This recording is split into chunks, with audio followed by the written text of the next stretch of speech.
both of you ran for Congress the first time you ran, and you both lost. So you have that in common. But after you lost the first time, you were trying to beat an incumbent congressman, and you lost. Did you say, I'm out of politics, or what made you say, I'm going to go? No, well, I got a break in a way. I think about one that in the House, you know, the Democrats did really well in 1974 in the House races because it was after President Nixon resigned.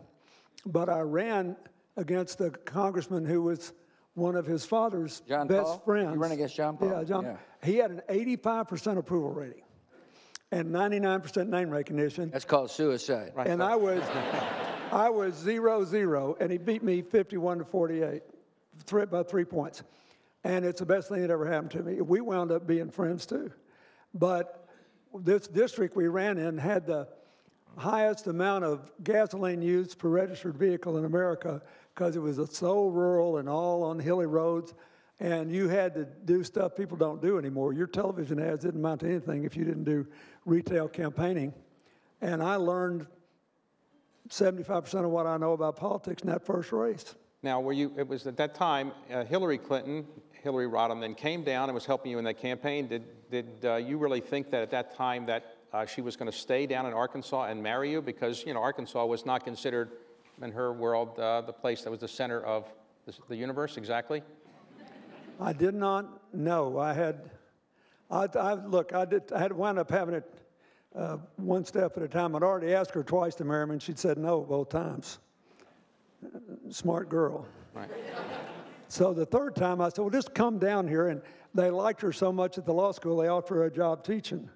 And so she didn't have anything else to do. Her other job was she was working with the House Judiciary Committee. So when that whole thing was over, she just took the job, and it worked out pretty well. Well, when you got married, you said to your wife, or she said to you, I don't want to ever make any speeches, and you kind of implied you weren't going to get in politics, and then No, not true. Okay. We got married in November, and the next year I campaigned for Congress. Okay. But I said she'd never have to give a political speech, and then she did. And she was pretty good at it, I guess? Good speaker, yeah.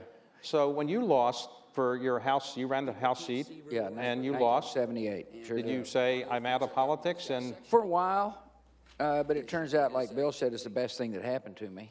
As Ken Hance, the guy who beat me, said, if I hadn't beat Bush, he'd still be on the Agricultural Committee.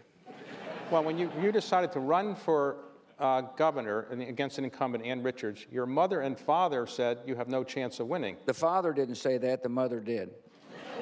And what did you say to her when you won? I said, are you going to come to the inauguration? No, look, you know my mother. You never, you like, pop off to her like that, otherwise. Yes. So she'll floor you. So